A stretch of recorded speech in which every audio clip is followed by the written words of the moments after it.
Would you please? Glorious and free, we stand on guard, we stand on guard for thee. O Canada, we stand on guard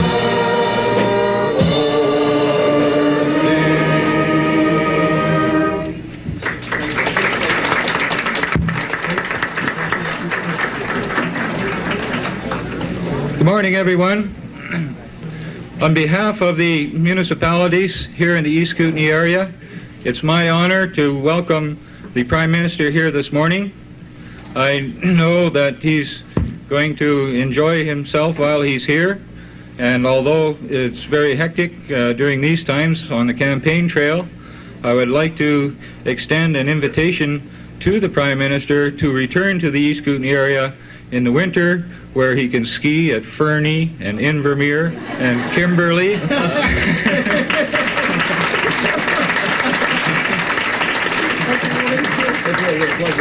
Mr. Prime Minister, on behalf of all the East Kootenay municipalities, it's my pleasure to welcome you here this morning.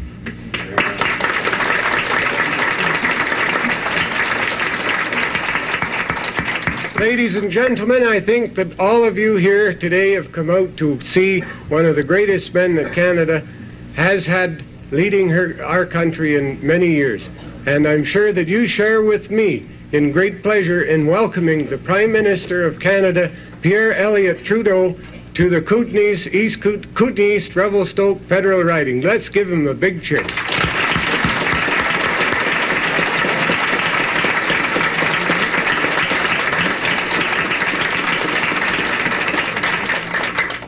Mr. Chairman, Mr. Prime Minister, ladies and gentlemen, it's a great pleasure for me to once again say to the Prime Minister, welcome to British Columbia. Since the leadership of the Prime Minister began in 1968, Canada has come through that economic storm better than any other country. Why? Because this Prime Minister has never backed away from a challenge, whether it's a domestic challenge of providing adequate energy supplies for our people or an international challenge. Wherever Canada's interests have been at stake, this man has been willing to stand up and fight for the people. A leader of another party says that he doesn't want to debate the issues of this campaign.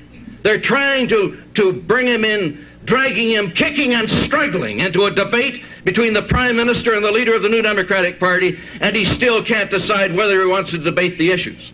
Here we have the prospect of a leader who says he wants to face up to the challenges of the people of Canada and doesn't have the moral courage to stand up to the face-to-face challenge of the leaders of the other political parties. I can't imagine a more abject example of lack of leadership on the part of that other party leader. This isn't the kind of person we have here. And I want to tell you something further. This Prime Minister has been in British Columbia more than any other Prime Minister in history. He's come here, he's devoted more of his time to British Columbia problems than any other Prime Minister. When we hear the opposition talk these days about the state of the dollar, and they say that they want it back to $1 again and $1.03, British Columbians know that they don't know the first thing about economics.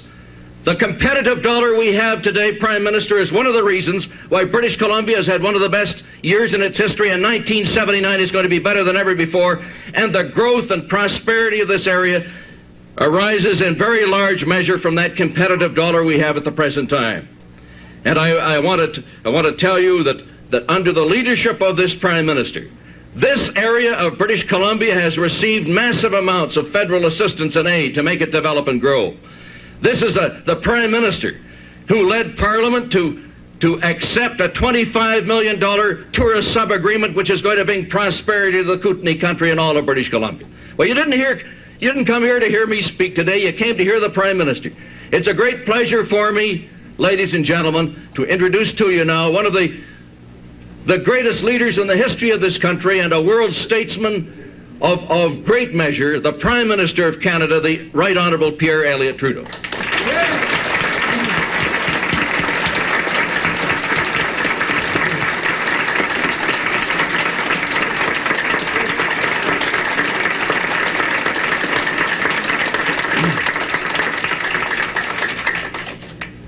Mr. Mayors, Senator Pierre, my colleague Joe Conroy, Mrs. Conroy, members of the family, ladies and gentlemen. So you have Ray Perot, who is introducing me as a fighter, and the mayor, who is introducing me as a skier. I got to say, in mornings like this, when the sun is shining and the air is clear and people seem happy, I'm closer to the mayor's definition than to Senator Perot's. I don't feel like fighting all that much this early in the morning. I have to remind myself, as I think you do, that a federal election is a time when once every 4 or 5 years people come together to think about their country and its future. And it is a time when we have to think of the whole country, because we have municipal elections, Mr. Mayor, and provincial elections, when you can think of the municipality, the region, the province. But once in a while we have to think of the whole country, and basically, you know, it's very, very different from one part to the other. Here, as Senator Perot, as Joe Conroy just reminded us, it's maybe mining and forestry, tourist industry. West of here, it'll be other minerals.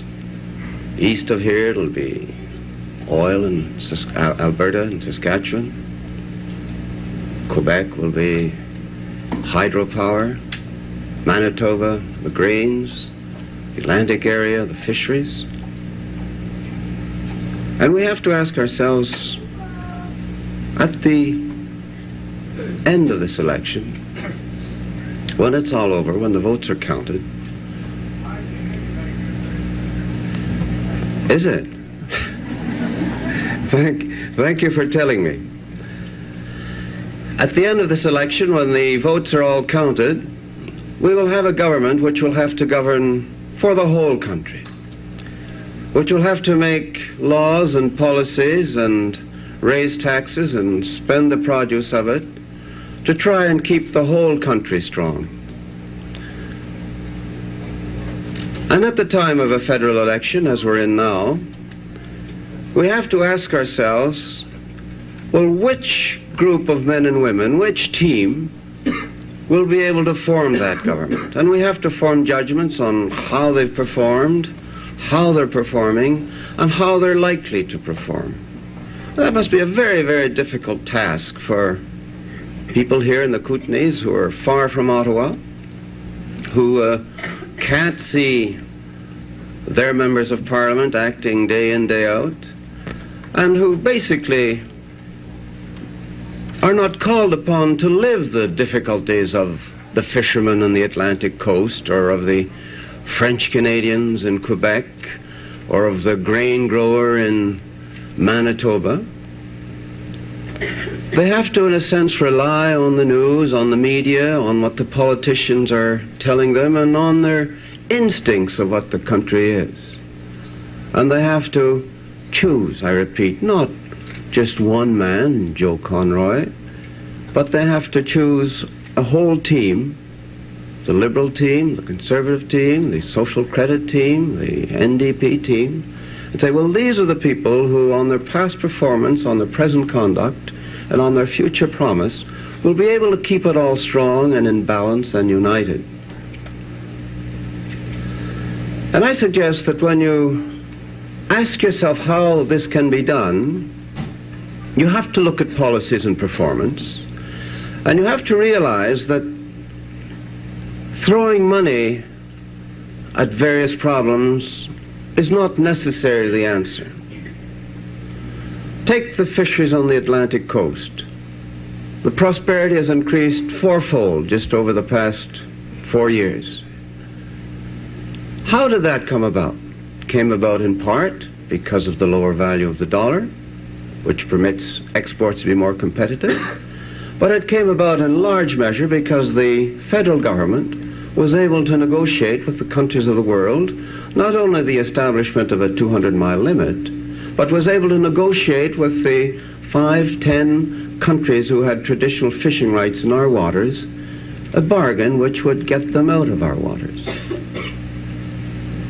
Take minerals, take oils. It is the same kind of problem. It's not by throwing money at the oil industry that we permitted Canada to come through this difficult 5-year period during which the price of petroleum products on petroleum on the world market increased 760%. No, that's a real increase in the cost of living when you think of 10, 20, 30% inflations, and that seems terrible. 760% in the increase in the petroleum that we buy in the markets of the world, petroleum which not only runs our cars and drives our tractors, but operates the mines and drives the forest product gear. This couldn't be solved just by saying, well, we'd throw money at people. It had to be solved by a national government which said, well, we have oil in some parts of the country and we don't have oil in the other, and we don't want just one part of the country to be very rich and the other part very poor, one part very competitive and the other very uncompetitive, because the people in the Maritimes need oil too. So we need a government which is able to sit down with the provinces and drive a hard bargain and say, okay, we're not going to have world prices, not right away. We will permit Canadian industry, Canadian fishermen, Canadian farmer to adjust to this 760% increase, to this reality. Take another example, the difficulty with French and English. It's not by throwing money at it, though of course we have to spend some to make sure that the civil servants will be able to learn the other language, whether it be French in one case or English in the other. Make sure that the national government can serve all of the Canadians. But it's not by throwing money at the problem. It's by asking yourself, well, how will Quebecers vote in a referendum? Will they vote to stay in Canada or get out? And what will make them vote one way or another? Sure, it may be Mr. Levesque or Mr. Ryan's talk to them, but essentially it will be a decision of whether they want to stay in Canada or not. And that decision, of course, will have to be based on whether Canada's a good place to be. In economic terms, of course. In social and political terms, of course. But for Quebecers, for those who will vote on this particular issue, in terms of the right they have to send their kids to French schools in other parts of the country. So here again, it's not a question of just making promises and lowering taxes. It's a question of coming to grips with this particular type of problem. Now, you know something about problems in this part of the country, and the reason why Canada is a country which appeals to you and a country which appeals to millions of people who come from all parts of the world to immigrate here is because we do think of the whole country. It is because we do have in mind the importance of making sure that the national government can keep the common good, the national good, in balance for everybody. You've had problems in mining and forestry. When you think of the 50s and 60s, when the mining industry was just booming in this province and in other parts of Canada, why? Good government policies, I suppose, in part, hard work by the workers and good management by the managers, but also because in the immediate post-war area, Japan and Germany and Europe, they were all rebuilding their economies and they needed a lot of minerals and the prices went up. What was copper? Was it $1.50 in 1974? $1.50 a pound? The world was just asking for our resources. And then in 1974, as we've just said, you had the OPEC crisis, with the prices of oil going up 400% overnight and 760 over a period of a few years. And of course the economies of the world crashed, and every one of our major trading partners suffered a recession, some big, some small. Incidentally, Canada, as Ray Perot has just told us, is the only country that didn't have a recession. We did have a slower down, but we never went to zero and we never went to -0, as every other country did. So naturally they're asking less for resources because they don't have the money to go ahead with those big building projects because now they're paying 700% more for their oil that they have to import, whether it be into Japan or Germany or France or wherever. So naturally we see the price of copper go down to 50 cents a pound. And the mines close and the workers are out of a job. People have to do other things. And there's nothing, unfortunately, the Canadian government could do about the price of copper in the world markets. But it could help through unemployment insurance schemes. It could help through retraining programs. It could help by our manpower recycling programs. It could help come over the difficult spot until once again, the economies of the world begin to buy our produce again, and the copper comes up to about $1 a pound where it's at now. And we see mines reopening. We see Cominco investing $450 million in the Kimberley mine. We see it Salmon Arm. We see it Stewart. We see mines reopening or being increased in size. So we realize these problems, and citizens of a country are informed. They know that the value of the dollar, they know that the economies of the world have effect on us, just as it does in the forest industries. They know that forest industries now are booming, that practically everywhere it's at full capacity. Why? Because, as Ray Perot said, we let the dollar float, it floated down. We made sure that our own uncompetitiveness at a time when things were too good, as I say, when the other countries were having recessions, and we weren't, because we had this energy policy which kept the price down below world prices, and we tried to increase our wages and our dividends and our profits and our rents and everything a bit too fast, so we became uncompetitive. And the markets of the world just set the dollar lower, which makes us competitive again. And now I repeat, as you know, we have the forest industries at full capacity, and we have, at this time, the federal government saying, as it said last August, okay, now's the time to set money aside to make sure that we will remain competitive, and that we will retool, and that we will modernize our industry, or as in the case of BC wood products, wood exports, we create a cooperative overseas marketing board to make sure that we find and keep these new markets. So all this is part of managing the country. And these are problems that have beset us in the past and will continue to beset us in the future.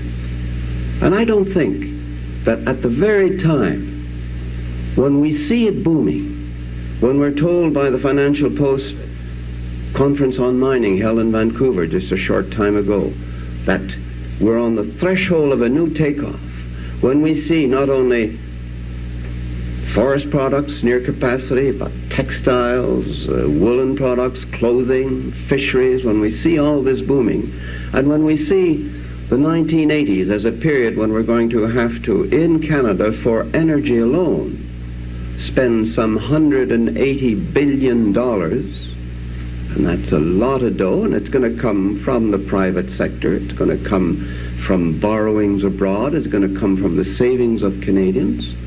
We know that we're going to have to manage this economy with a great deal of care, but also with a great deal of optimism. And the conclusion, the one that I'm drawing this morning, is that at this time what we don't need is a contest of spending between the various political parties. What we don't need, I repeat, is to throw money at the various problems. What we do need is cooperation between governments at all levels, federal, provincial, and municipal. We need cooperation between governments and the private sector, management and labor, and that indeed is what we've been doing for the past 2-3 years now when we are setting up these various task forces composed of governments, management, and labor. Task forces in mining, task forces in the tourist industry, task forces in agriculture, and they've come up with the conclusions which the government is implementing. I repeat, $235 million for the forest industries, Not new tax money, but money brought out of our $2 billion tax cut last summer, when we took a lot of money out of programs which are good, but which had done their time, or when we took nearly $1 billion out of unemployment insurance, not to stop the scheme, but to make sure there were lesser abuses and that there would be a few disincentives to non-working. We use this new money, this same money recycled, as it were, to help these industries grow and progress, just as we do in the electronics industry, in the satellite communication industry, and so on. And this is the business of government. I repeat, we're not in this contest to do like our opponents who go up to Fort McMurray and announce incentives to the tar sands, and go to Winnipeg and announce money for the railway relocation, or Weyburn and announce money for grain handling, or go to Leamington and announce money for the greenhouses. We realize it's your money. We realize that every cent that we have to spend comes from the people of Canada, and we think it extraordinarily important that a government which says we're going to do this, as we did in our last budget, and no less than some 7 measures in our last budget were to encourage the exploitation of the resource industries. But it has to be accounted for. And I think one very serious failing of our opponents in this game is not to account for anything. I've used the figure $7 billion as the total of Mr. Clark's promises, called him the $7 billion man. Well, he said it wasn't that. He said he didn't know. He had no magic accountant. You know, would you buy a car from a person who said, well, I'm not sure if I'll sell it $2,000 to you or $7,000 to you. Buy the car and I'll tell you sometime later. You'll have to pay for it when I tell you. Would you?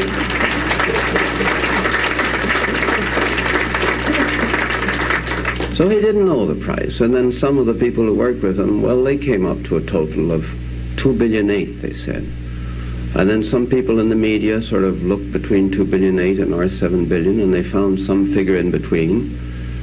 And that can be discussed too, because they only looked at 1 year in the mortgage promises, whereas obviously it's not going to be brought in just for 1 year, but it's going to last several if the Tories are elected and they keep their promise. So that's why we figure $1.8 billion plus some $700 million to the provinces, going to cost to the provinces. But, you know, the point is not really on what the figure is exactly. The point is that at a time like this, when we're choosing a government who is going to have to come clean with the Canadian people and tell them what they're going to do in the various policies, you can't just take as an excuse, well, I haven't had time, or I don't know how to count, or I haven't got a magic accountant.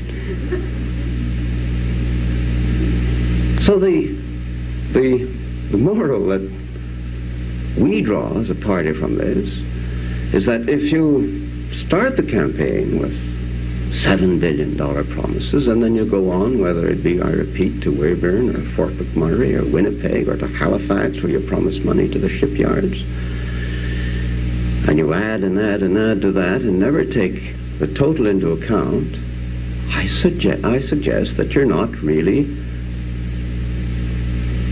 respecting the Canadian people. You're not really facing any of the difficulties. And believe me, my friends, there have been difficulties in this decade. There were difficulties in the decade before, and there'll be difficulties in the next decade. And what we want in this election, we want is to have a group of men and women who are prepared to work with us in the Liberal Party. People like Joe Conroy, who a businessman, a rancher, who takes a stand on issues, who took a stand on the Kootenay diversion, takes a stand on the exchange of students between BC and Quebec, a man who is able to take a position, who doesn't run away from every position. And once again, that is what That's what we're talking about. At different times of the day, you might say that we're fighting for it. Ray, this morning I don't feel like fighting with anybody. I just want the people of Canada to realize that it's their country that we're talking about. It's our country that's going to have to go through the 80s, that's going to have to meet the problem of the referendum in Quebec and the choice that the people of Quebec will make to stay in or get out of Canada, that will have to deal with the aftermath of that choice, whatever it is, that will have to continue reconciling the incredible differences just on oil prices between Alberta, say, and Ontario, the incredible differences between the producer of meat and the consumer of meat or of grains or whatever it is, the incredible difference between vastly divergent views of the coal miner in Cape Breton Island, copper miner here, or the fishermen on the west coast, or the lumbermen in the north. They all have very, very divergent interests. And I'm asking the people of Canada in this campaign to think of this incredibly rich country, incredibly beautiful with a tremendous future, but for which no government can give a blank check to the citizens, say, well, it's your future, I'll just sign it, and you can ask for what you want. You can't ask for what you want. You have to ask for what is possible. It's up to the governments to try and make sure that whatever promises it's making you, whatever future is to belong to you and your children, is one that we will work for together. And that's the key word. It's together.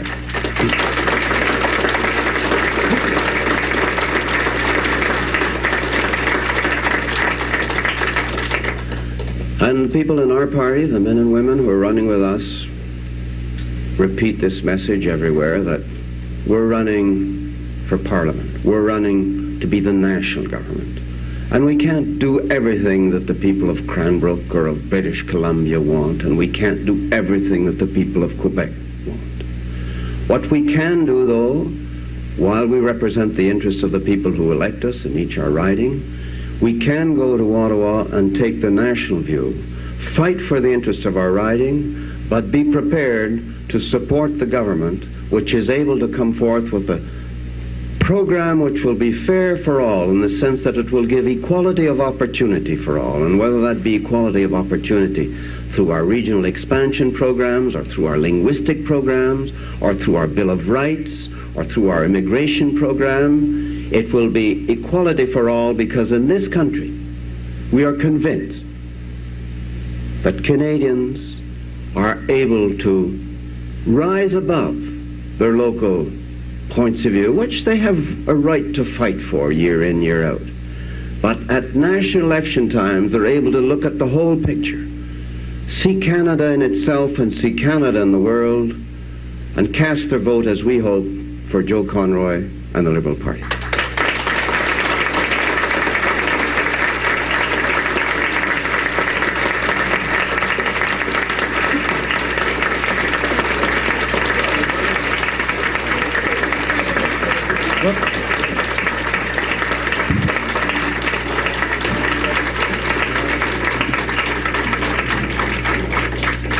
Mr. Prime Minister, on behalf of all of the communities in the East Kootenay area, Mayor Ogilvie and myself would like to thank you very much for attending here in the Kootenays today. And we have a token of our appreciation and a memento from your visit into this area, which we would like to present to you now. If you would come forward, please. On behalf of the citizens of Cranbrook, a small memento, Mr. Prime Minister, of the city coat of arms in the city. Remind me of my visit, and remind me of your invitation to ski in this area. Thank you. Mr. Prime Minister, on behalf of the city of Kimberley, I'd like to present you with this little pin, which is Happy Hands, our little skier. Lovely. And our mascot or our emblem from Kimberley. Thank you very much. Are you scared?